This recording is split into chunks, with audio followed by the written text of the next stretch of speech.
Boa noite a todos.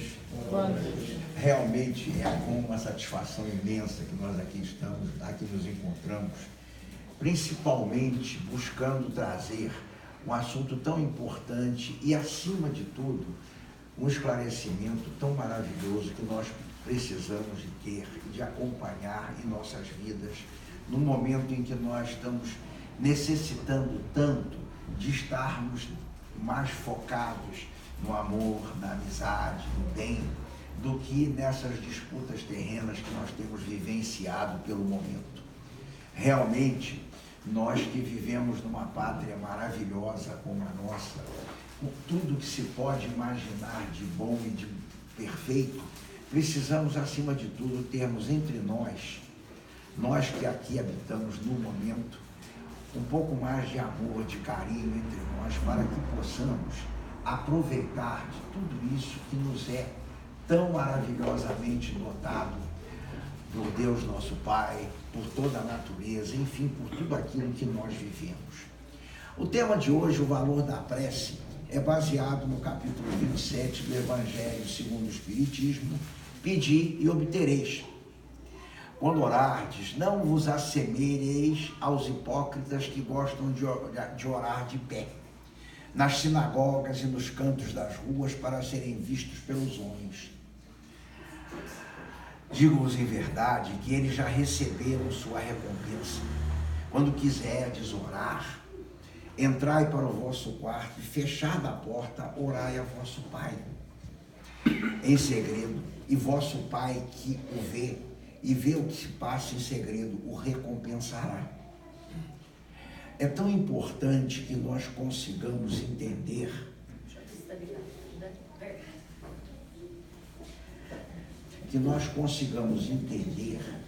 essa vida que nós temos, essa necessidade tão importante que nós precisamos de acompanhar tudo isso que nós vivemos no dia a dia. Não cuideis de pedir nas vossas preces como fazem os pagãos, os quais imaginam que é pela multiplicidade das palavras que serão atendidos. Não vos torneis semelhante a eles, porque vosso Pai sabe do que tendes necessidade antes que lhes peçais. Entendamos que nosso Pai está absolutamente atento a todas as nossas necessidades e a tudo aquilo que nós precisamos e podemos e devemos ter. Quando vos apresentardes para orar, se tiverdes qualquer coisa contra alguém, perdoai-lhe, a fim de que vosso Pai que está nos céus também perdoe os nossos pecados. Se não perdoardes o vosso Pai que está nos céus, também não vos perdoará os pecados. Marcos 11, 25 e 26. Disse também essa parábola a alguns que punham a sua confiança em si mesmos como justos e desprezavam os outros. Infelizmente é muito natural e acontece muito as pessoas que têm aquela confiança tão extrema e que passam do limite e deixam de analisar o mundo em que nós estamos inseridos, os fatos que nós vivenciamos no dia a dia. Porquanto, se nós olharmos via de regra em torno, nós chegaremos com certeza a conhecer, a entender que a verdade às vezes era um pouco diferente para cada um de nós, naquilo que nós estamos inseridos. Não em momento nenhum as coisas corretas, mas aquilo que nós muitas vezes vemos de irmãos nossos que estão envolvidos em situações tão difíceis e tão complexas. 2 homens subiram ao templo para orar. Um era fariseu, mantendo-se de pé, orava assim consigo mesmo: meu Deus, rendo-vos graça por não ser como os outros homens que são ladrões, injustos e adúlteros, nem mesmo como este publicano.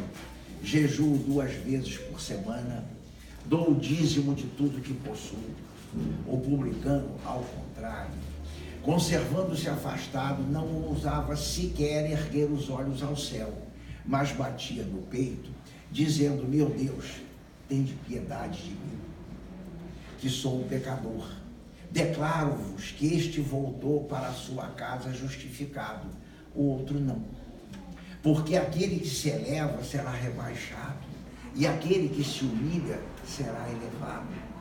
É um preceito que nós temos em Lucas e que precisamos de entender com muita propriedade essa situação de nós conhecermos aquilo que estamos e que devemos fazer. Jesus definiu claramente as qualidades da prece. Quando orardes, diz ele, não vos ponhais em evidência, mas orai em segredo. Não afeteis orar muito, pois não é pela multiplicidade das palavras que sereis escutados, mas pela sinceridade delas.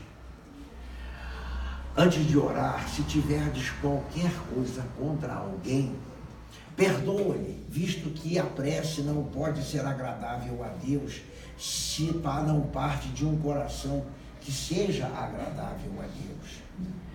Ao contrário, um coração purificado, no sentimento contrário à caridade, não pode dar certo. Orai, enfim, com humildade como publicano e não com orgulho como fariseu. Examinai os vossos defeitos e não as vossas qualidades. Se comparardes aos outros, procurai o que há de mal em vós. Muitas vezes nós precisamos de ter o cuidado de analisarmos as nossas ações, aquilo que nós vivenciamos no dia a dia e aquilo que nós precisamos, acima de tudo, de buscar a melhora e o progresso e o acerto em nós. A eficácia da prece. Seja o que for que peçais na prece, crede que o obtereis e vos será concedido o que pedirdes. Marcos 11, 24. Há pessoas que contestam a eficácia da prece, baseando-se no princípio que, conhecendo Deus nossas necessidades, é supérfluo expô-las a Ele. Acrescentam ainda que, como tudo se encadeia no universo por leis eternas, as nossas preces podem não mudar os decretos de Deus. Sem dúvida, há algumas leis naturais e imutáveis que Deus não pode derrogar aos caprichos de cada um. Mas daí a crer-se que todas as circunstâncias da vida estão sujeitas à fatalidade, vai grande distância. Se fosse assim, o homem não passaria de um instrumento passivo, sem livre-arbítrio, sem iniciativa. Nessa hipótese, só lhe restaria curvar a cabeça sob o golpe de todos os acontecimentos, sem procurar evitá-los. Não nos cumpre muitas vezes evitar todos esses acontecimentos que são absolutamente evitáveis, até mesmo nós tendo a consciência, a análise, quando vemos frequentemente grandes catástrofes que poderiam ter sido minimizadas pela ação de todos nós. Como o homem é livre para agir num sentido ou em outro, seus atos acarretam a ele e às demais pessoas consequências subordinadas ao que ele faz e o que ele não faz. Há, portanto, por iniciativa dele, acontecimentos que forçosamente escapam à fatalidade e não destroem a harmonia das leis universais.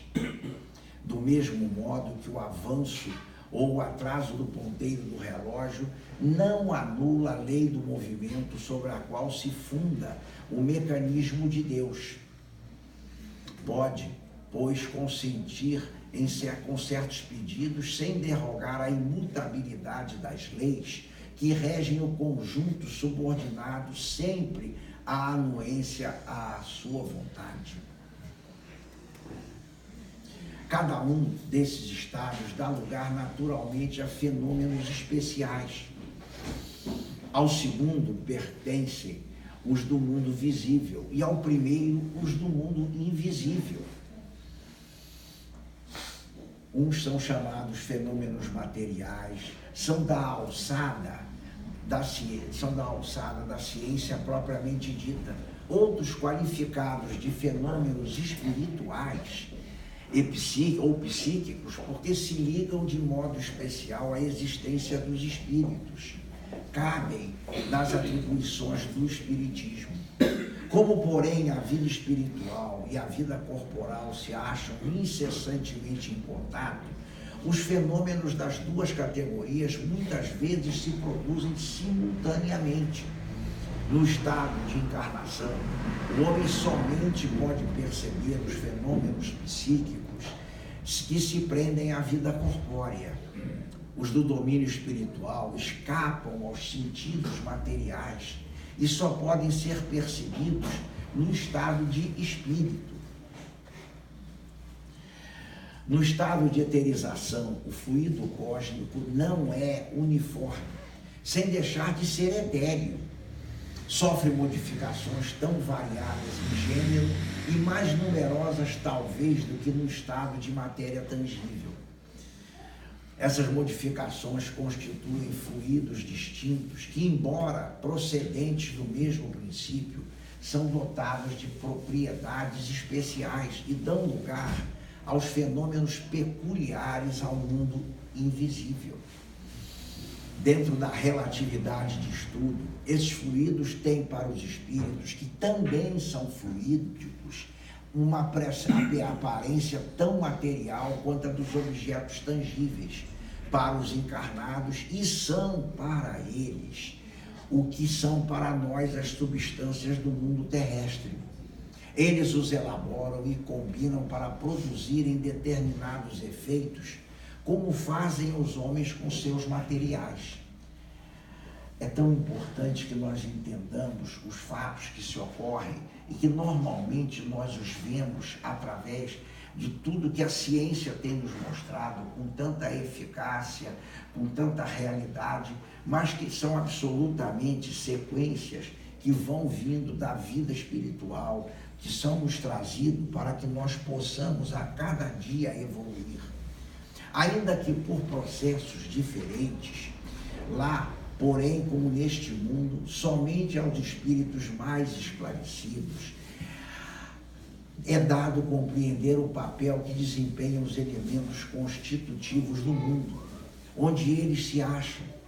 Os ignorantes do mundo invisível são tão incapazes de explicar a si mesmos os fenômenos que assistem e para os quais muitas vezes concorrem maquinalmente, como os ignorantes da Terra o são para explicar os efeitos da luz ou da eletricidade.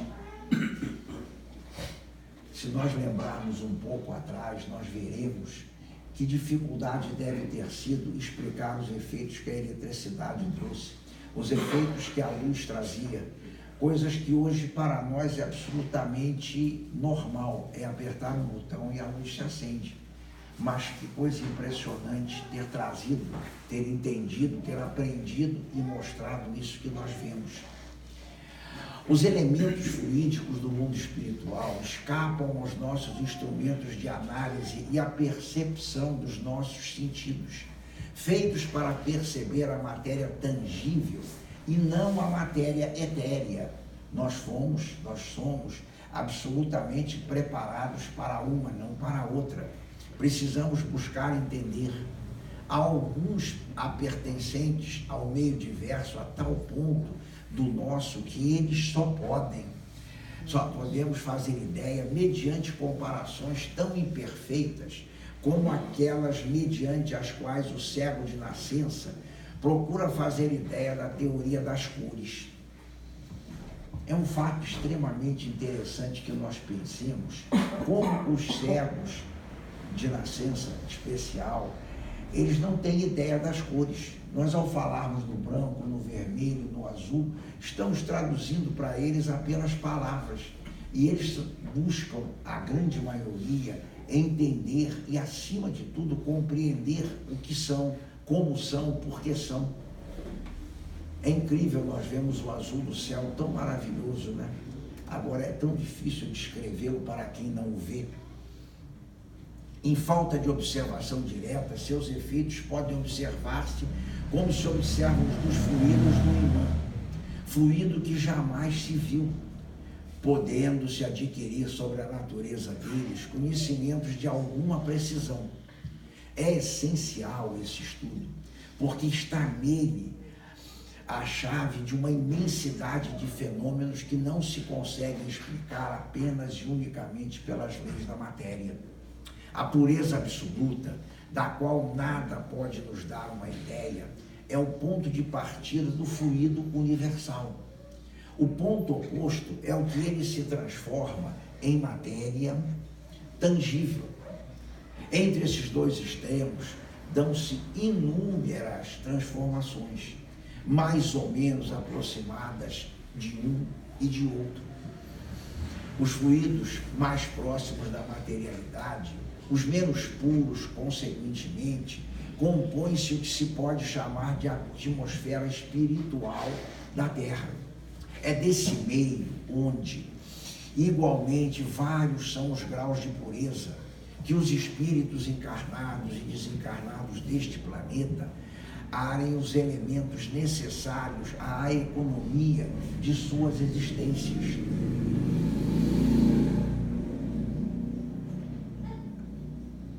Por isso, por muito sutis e impalpáveis que nos sejam esses fluidos, não deixam de ser de natureza grosseira, em comparação com os fluidos etéreos das regiões superiores. Os mesmos se dá na superfície de todos os mundos, salvo as diferenças de constituição, as condições de vitalidade próprias de cada um. Quanto menos material é a vida neles, tanto menos afinidades têm os fluidos espirituais com a matéria propriamente dita. Não é rigorosamente exata a qualificação de fluidos espirituais, pois que, em definitiva, eles são sempre materiais mais ou menos quintessenciados.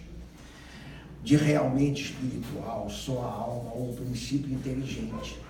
Dá-se essa denominação por comparação apenas e sobretudo pela afinidade que eles guardam com os espíritos.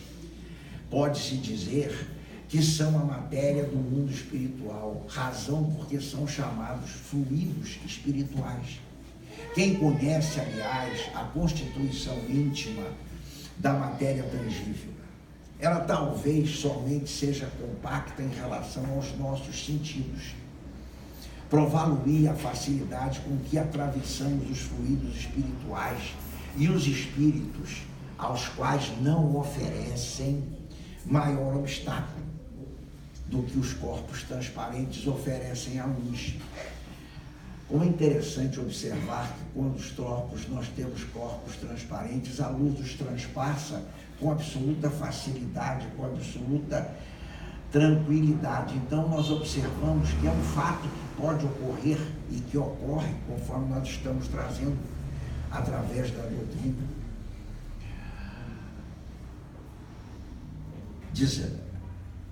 Tendo por elemento primitivo o fluido cósmico etéreo, a matéria tangível há de ser possível desagregando-se, voltando ao estado de eterização, do mesmo modo que o diamante, o mais duro dos corpos, pode volatilizar-se em gás impalpável.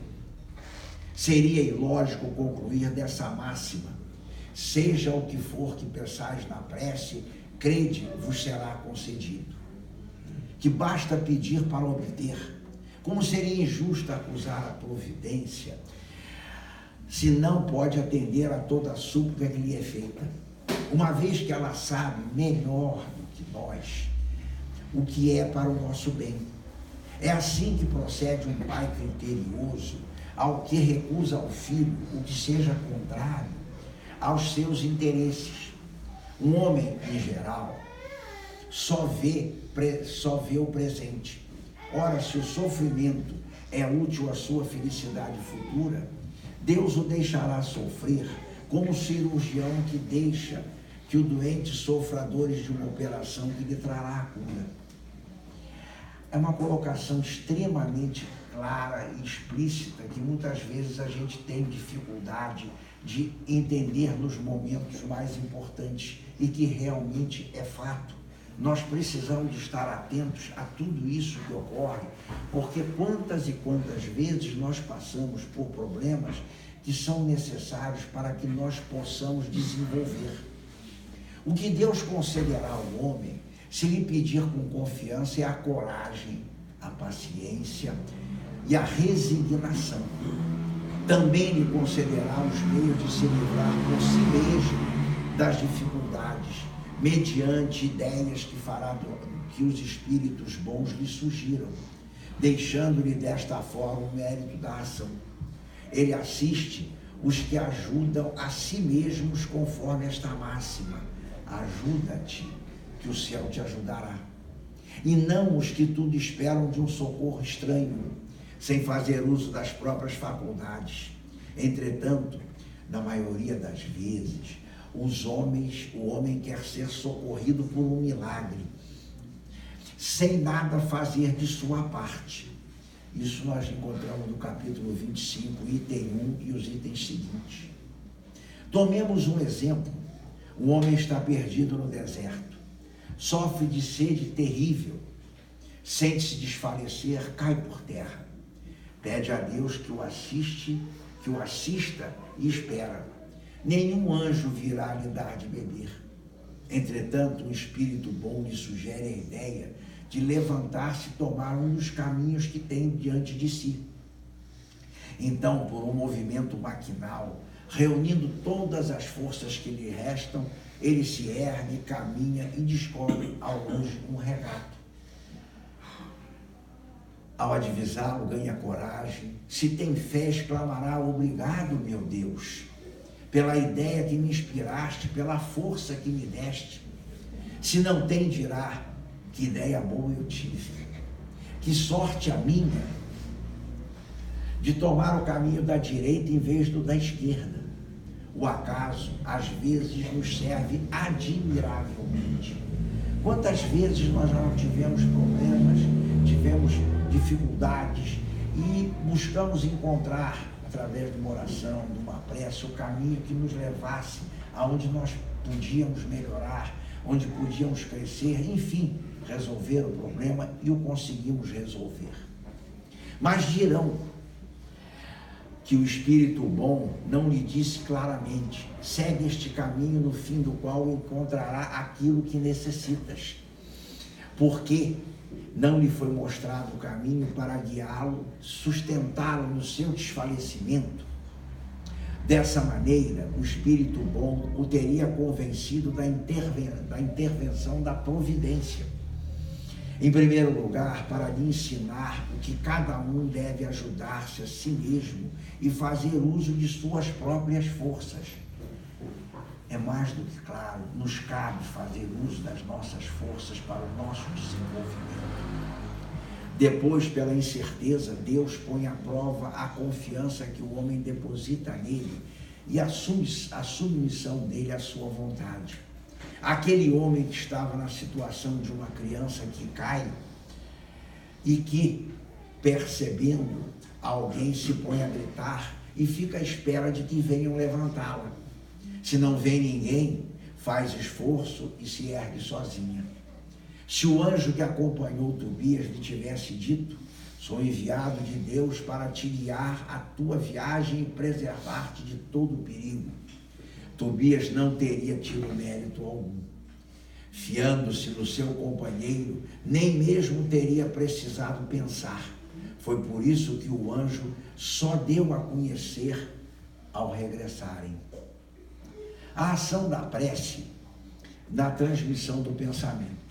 A prece é uma invocação. Por intermédio dela, o homem entra em comunicação pelo pensamento com o ser a que se dirige. Normalmente nos dirigimos em especial a Deus. Pode ter por objeto um pedido, um agradecimento, uma glorificação. Podemos orar por nós mesmos ou por outros, pelos vivos ou pelos mortos. As preces feitas a Deus são ouvidas pelos espíritos encarregados da execução de suas vontades. As que se dirigem aos espíritos bons são reportadas a Deus.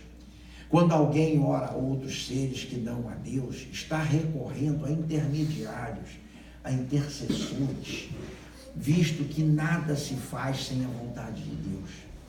O Espiritismo torna compreensível a ação da prece, ao explicar o modo de transmissão do pensamento, quer o ser a quem oramos atenda ao nosso apelo, quer apenas lhe chegue o nosso pensamento.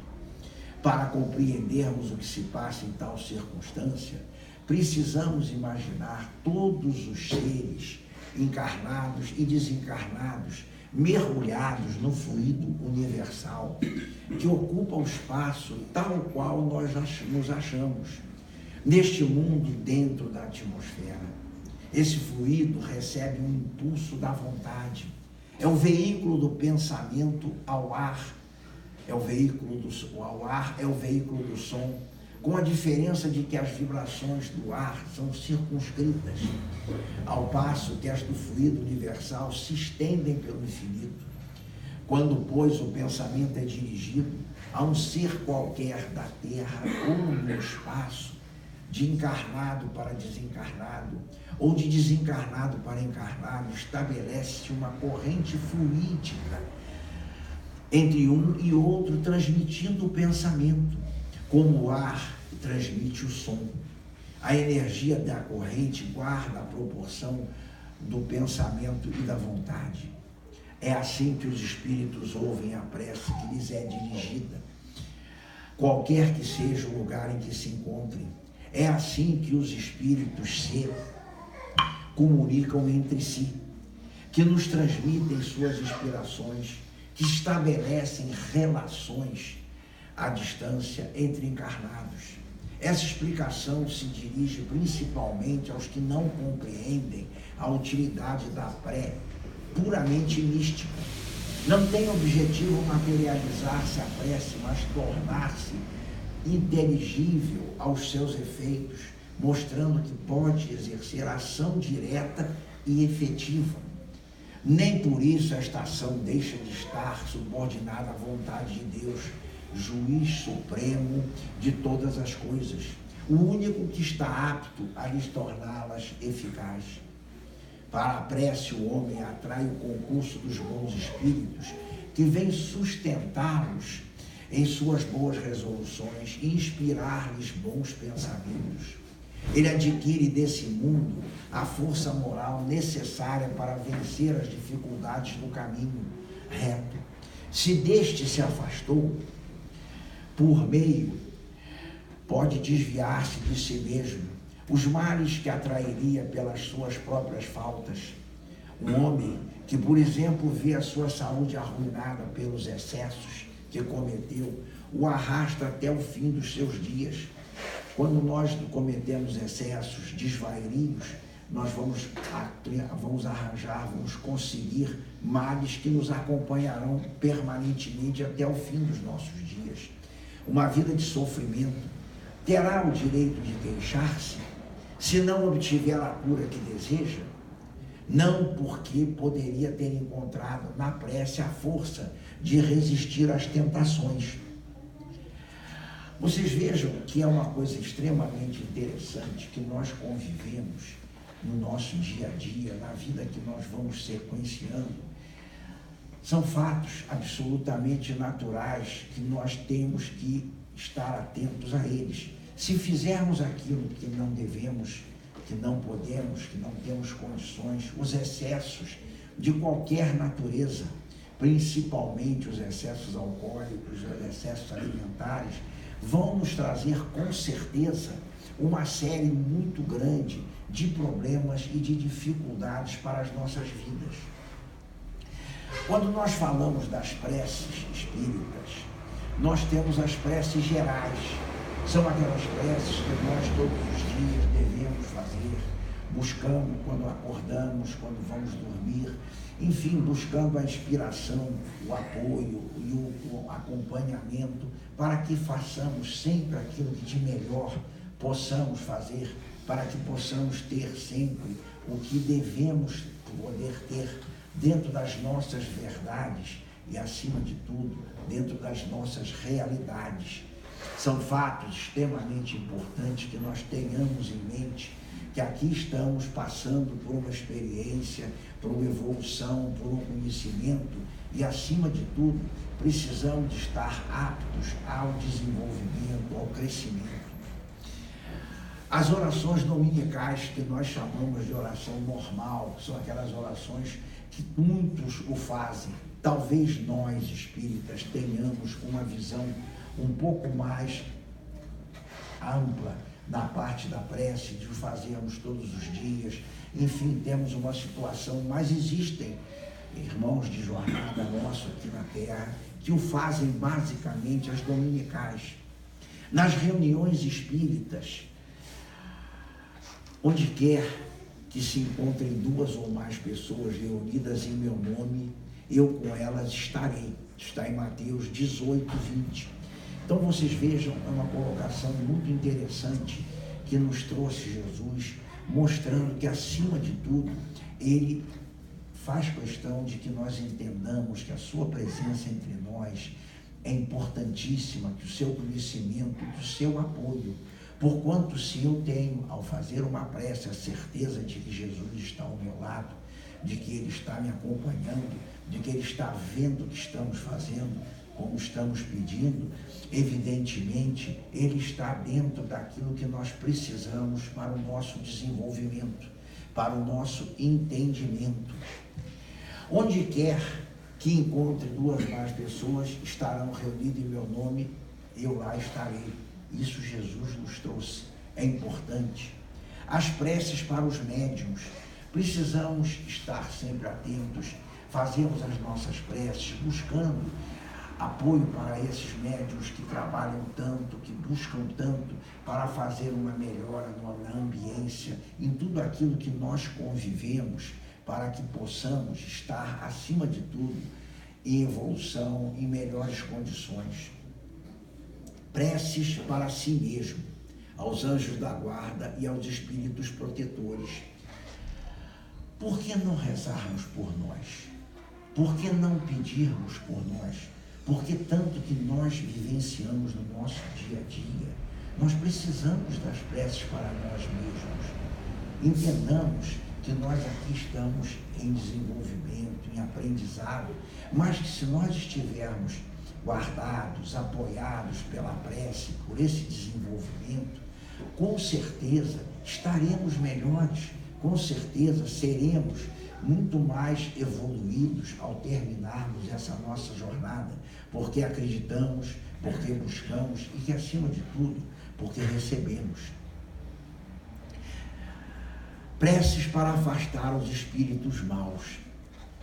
É importante que nós tenhamos essas preces buscando o afastamento desses espíritos maus. Mas entendam bem, nós não queremos destruí-los, não queremos persegui-los, não queremos, a não ser que eles se afastem de nós e que eles encontrem o caminho devido, o caminho necessário para o seu progresso. Todos nós precisamos encontrar esse caminho e esse desenvolvimento. Preces para pedir corrigenda de um defeito. Quantos de nós temos defeitos? Eu creio que todos.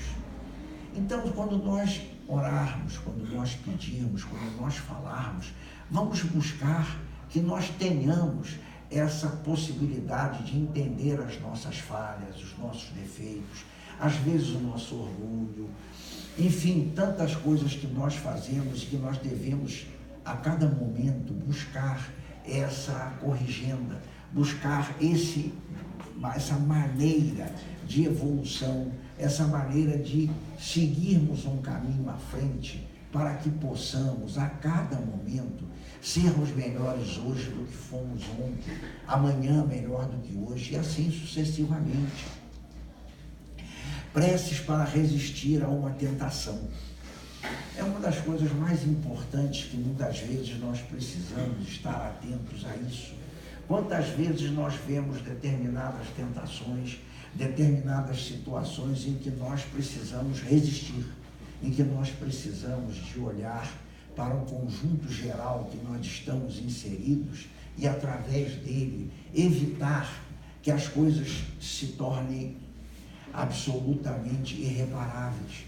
Quantas e quantas vezes isso nós vemos no nosso dia a dia, na nossa vida presente, que coisas poderiam ser evitadas, danos que se tornam às vezes irreparáveis, que nós tínhamos como evitar esses danos e não o fazemos. Então nós devemos fazer essas preces para resistir a uma tentação, muitas vezes aquela tentação que vai nos prejudicar, com certeza. Preces para pedir um conselho. Quantas vezes nós precisamos de ouvir um conselho de uma pessoa amiga, de uma pessoa que tenha mais conhecimento, mais desenvolvimento e que possa, acima de tudo, nos orientar em determinadas situações. Situações que muitas vezes vão se voltando, vão se mudando e que nós mesmos podemos ser os orientadores de outros irmãos nossos. Então, quando nós recebemos, precisamos estar atentos ao fato de que se recebemos, deveremos também dar, deveremos também trazer toda essa possibilidade da evolução. Das aflições da vida. A vida nos traz tantas aflições, nos traz tantos problemas, tantas dificuldades, que nós precisamos fazer as preces, entendendo que tudo que nós estamos aqui fazendo não é exatamente um castigo, uma perseguição, não. Nós estamos precisando daquilo, são fatos que a vida nos trouxe, que a orientação divina nos traz para que possamos vencer esses problemas e, acima de tudo, irmos em frente buscando as melhoras possíveis. As ações de graça por um favor obtido, o ato de submissão, de resignação comum num perigo iminente. Quantas vezes nós já nos deparamos, já nos vimos em cima de perigos iminentes? Perigos iminentes que muitas vezes não são trazidos por nós, são trazidos por fatores diversos, quer da natureza, quer da ação de outras pessoas, de outros homens. E nós, através da prece, através do conhecimento, conseguimos evitar esse perigo iminente e conseguimos vencer aquele momento tão difícil. Escapar de um perigo. Quantas vezes nós estamos envolvidos em situações que são absolutamente evitáveis se nós tivermos a devida atenção, se nós estivermos orientados como devemos. São fatos tão interessantes, tão estranhos, como muitas vezes movimentarmos uma escada perto de um fio de luz. Tão banal, o fio de luz que passa, são normalmente 4 cabos, e ali está passando a alta tensão. Ao movimentarmos uma escada, podemos gerar uma tragédia para nós e para aqueles que conosco se encontram naquele momento. A hora de dormir é tão importante que nós nos concentremos, nós analisemos o que fizemos, como fizemos, por que fizemos e o que deveríamos ter feito, ou o que deixamos de fazer e poderíamos ter feito. Prevendo a morte próxima. É um detalhe interessante. Se alguma vez nós tivermos essa possibilidade de prever a morte próxima, entender que faz parte da nossa evolução, do nosso desenvolvimento. Pedirmos o benefício de outrem. Quantas vezes nós vemos pessoas que conosco estão ligadas, estão lá junto conosco, que precisam tanto de um benefício, de um apoio, de um desenvolvimento e até mesmo de um entendimento.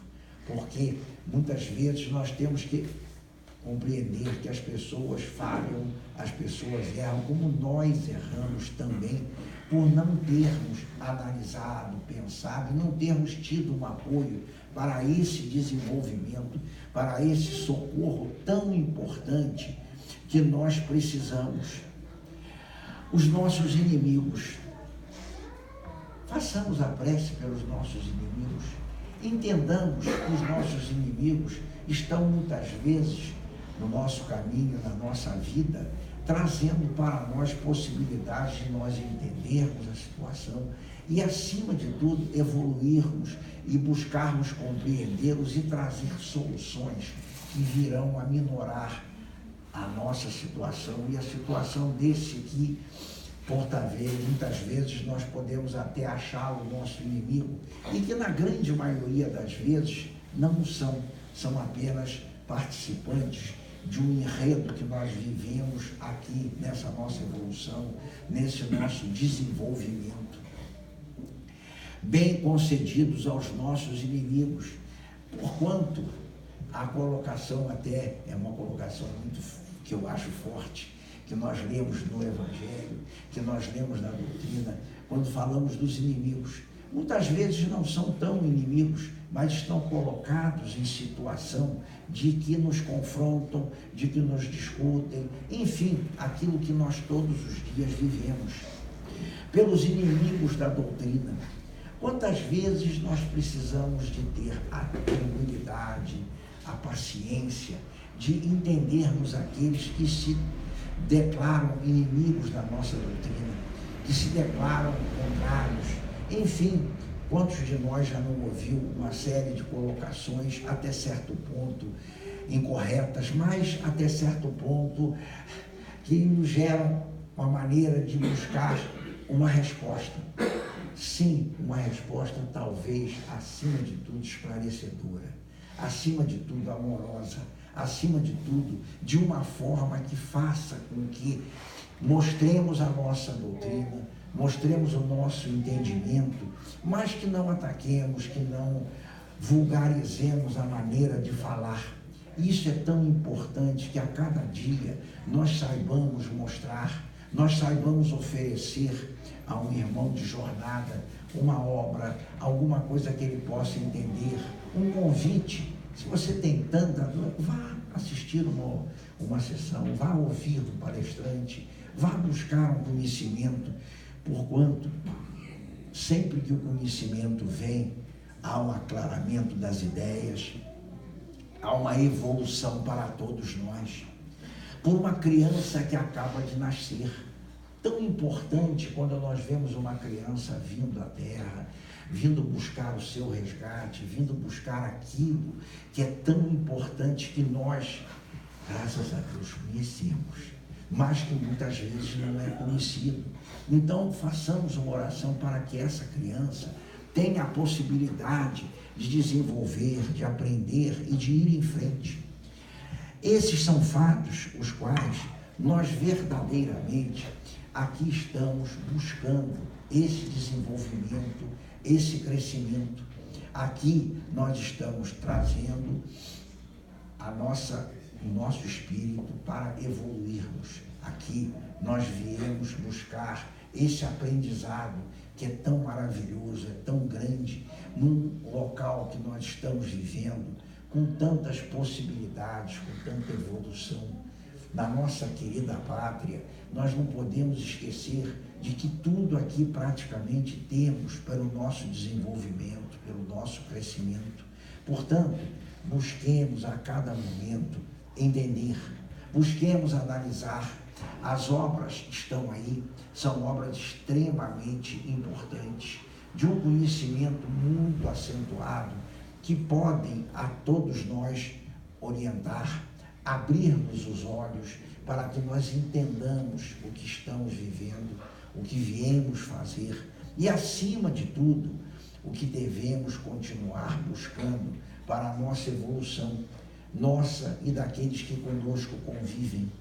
O entendimento, o amor ao próximo, o conhecimento é muito importante, fatos que a doutrina nos mostra com tanta ênfase, com tanto conhecimento e com tanta possibilidade de entendimento. Acima de tudo, é uma mensagem que a prece nos traz de entendermos o nosso próximo, de convivermos com o nosso próximo e, acima de tudo, de seguirmos o nosso destino e acompanharmos tudo aquilo que necessário se faz para que amanhã tenhamos a possibilidade de dizermos: fizemos tudo o que devíamos, não conseguimos fazer tudo, porque infelizmente não é possível, mas a nossa parte, nós pelo menos tentamos desenvolver e fazer. Eu agradeço muito a paciência de vocês e acredito que todos nós devemos a cada momento entender a prece como uma situação de socorro, de apoio, de crescimento, porque nós aqui envolvidos na prece estamos certos de que estamos fazendo a parte correta e que receberemos todo o entendimento, todo o desenvolvimento que se faz absolutamente necessário para que nós cresçamos no nosso dia a dia. Eu agradeço a paciência de vocês e que todos nós consigamos a cada dia sermos melhor hoje do que fomos ontem, amanhã melhor do que hoje e assim sucessivamente.